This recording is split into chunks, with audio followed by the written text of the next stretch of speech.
जय माता दी। चैत्र नवरात्रि की आप सभी को हार्दिक शुभकामनाएं। पूजा सामग्री कब खरीदनी है? एक दिन पहले अमावस्या है, तो आइए बताते हैं कौन सी सामग्री खरीदनी है। सावधान रहें, एक चीज अपने घर में लाकर पहले ही रख ले ताकि आपकी सारी मनोकामनाएं पूर्ण हो। पुत्र, विवाह, नौकरी, रोग, कर्ज इत्यादि की जो भी परेशानी है वो सता रही है, उसका निदान हो सके। इस बार नवरात्रि 9 दिन की है। गुरुवार से नवरात्रि शुरू हो रही है। माता भगवती पालकी अर्थात डोली की सवारी करके आ रही हैं और ये बहुत ही सौभाग्य का विषय है कि हम अपनी इच्छा शक्ति सामर्थ्य के अनुसार गुरुवार से नवरात्रि शुरू हो रही है। माता भगवती के पालकी यानी कि डोली की सवारी करके आ रही हैं और ये बहुत ही सौभाग्य का विषय है कि हम अपनी इच्छा शक्ति सामर्थ्य के अनुसार माँ भगवती की विशेष पूजा अर्चना 9 दिन तक कर पाए। नए पंचांग आ चुके हैं, नया संवत आरंभ हो चुका है। ऐसे में 19 मार्च को आप सभी लोग इसी मुहूर्त में घट स्थापना करें। कोई मनगढ़ंत गूगल की बातें नहीं है, पूर्ण रूप से पंचांग में लिखा हुआ है। 19 मार्च को जब अमावस्या समाप्त हो जाएगी 6:53 पर, उसके बाद आप कलश स्थापना, गुड़ी पड़वा की पूजा, घट स्थापना कर सकते हैं। शुभ मुहूर्त रहेगा 6:53 से 10:36 के आसपास। इस अवधि में अगर आप घट स्थापना आप करते हैं तो अत्यंत शुभ और श्रेष्ठ होता है। अगर विलम्ब हो जाए तो आप 12:10 पर 12:57 के आसपास कलश स्थापना करते हैं तो बहुत ही अच्छा रहता है। तो 19 मार्च को ये शुभ मुहूर्त मैंने आपको बता दिया। अब सामग्री आपको ये लेनी है। अगर आप सभी लोग माता की चौकी छोटी सी लगाते हैं या बड़े स्वरूप में लगाते हैं या पूर्ण रूप से इच्छा आपकी, अगर आप पूजा चौकी ज्यादा बड़े स्वरूप में लगाते हैं तो 2 पाटे ले लीजिए। बड़े बड़े लकड़ी की चौकी आती हैं तो एक चौकी पर्याप्त रहती है। उसके ऊपर बिछाने के लिए लाल या फिर पीले रंग का कपड़ा ले लें। आपके वस्त्र हमेशा ही पूजा दिया बाती करें। आपके भी कपड़े बिल्कुल साफ सुथरे होने चाहिए। अगर आप माता रानी को प्रतिदिन अलग अलग दिन के हिसाब से वस्त्र समर्पित करते हैं, उनका भी पहले से ही प्रबंध कर लीजिए। माता की मूर्ति प्रतिमा अगर आपके घर पर है तो उसे काम में लें। अगर आपके यहाँ मिट्टी की मूर्ति का चलन है तो नई मूर्ति लेकर आए। अगर माता की फोटो लाने जा रहे हैं तो ध्यान दें कि सिंह का मुंह जो है बंद होना चाहिए और माता रानी हंसते हुए वरदान देती हुई होनी चाहिए। और गणपति गजानन प्रथम पूजनीय है, उनकी फोटो, प्रतिमा, मूर्ति जो भी है उसको रखें। नहीं तो सुपारी के गणेश जी बना सकते हैं। नवग्रह अगर आप बनाते हैं, षोडश मातृका अगर बनाते हैं तो चावल की आप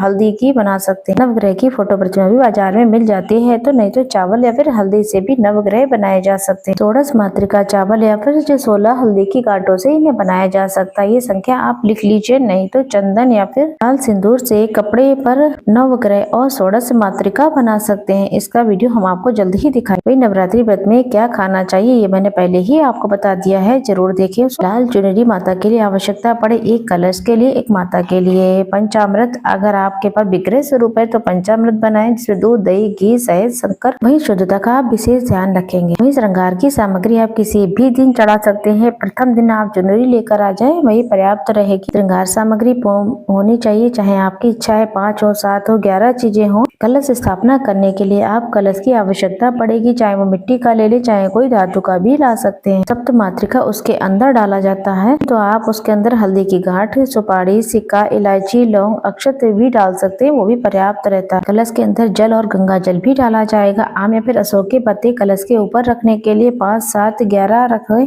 कलश के ऊपर रखने के लिए एक नारियल की आवश्यकता पड़ी और कलश के ऊपर एक पूर्ण पात्र चावल का भरा होना चाहिए। वही अक्षत जो है कलश के नीचे रखने के लिए भी चाहिए, जो कि अष्टदल कमल बनाया जाएगा। तो आपको बता दें कलश स्थापना का पूरा वीडियो हमारे चैनल पर आ चुका है, आप उसे जरूर देखें। ज्वारे अगर आप उगाते हैं तो मिट्टी का पात्र चाहिए होगा, नया लेकर आए, उसे रात को भिगो दें पहले से। अगर नया रखा है तो उसे भी काम में लें। जौ, गेहूँ या फिर सप्तधान इसमें बोए जाते हैं। मात्र जौ और गेहूँ भी बो सकते हैं, सप्तधान मिल जाए तो बहुत ही उत्तम रहता है। अखंड ज्योत अगर आप जलाते हैं तो एक दीपक ले लें, नया ले लें, मिट्टी का ला सकते हैं या धातु का पहले से है प्रयोग में तो आप उसे साफ सुथरा करके प्रयोग में ले सकते हैं। तो दीपक की आवश्यकता पड़ती है एक अखंड ज्योत के लिए। एक दूसरा दीपक जो आरती करने के लिए पहले दिन जो अखंड ज्योत जलाई जाती है उसे हिलाया नहीं जाता, उस बात का ध्यान रखें। ज्योत जलाने के लिए आप तिल के तेल का प्रयोग कर सकते हैं, घी का भी आप प्रयोग कर सकते हैं। 1 या फिर 2 किलो तेल घी की व्यवस्था पहले से ही करके रखें। धूप बत्ती, अक्षत, रोली, चंदन, हल्दी, कुमकुम ये सारी सामान्य चीजें हैं। जनेऊ भी लेकर आए। मौली की आवश्यकता पड़ेगी, शहद, इत्र, खड़ी हल्दी, लौंग थोड़ी ज्यादा लेकर आइए क्योंकि माता रानी को लौंग का भोग प्रतिदिन लगेगा। शहद का भोग माता को लगाएंगे, इत्र माता को समर्पित करेंगे, इलायची का भोग, कमलगट्टा, कपूर, पान, सुपारी, फूल, दूर्वा, गणेश जी को समर्पित करने के लिए फूल रोज ताजे लेकर आए, नए नए तरीके के ला सकते हैं। माता रानी को पान और सुपारी बहुत प्रिय है। कपूर चाहिए आरती के लिए, कमलगट्टा माता रानी को समर्पित करने के लिए। अष्टमी नवमी के दिन अगर आप हवन करते हैं या प्रतिदिन करते हैं तो एक छोटा सा मट्टी का पात्र या फिर धातु का पात्र, ये गोबर का उपला ले ले, आम अशोक की लकड़ियां लेकर आए।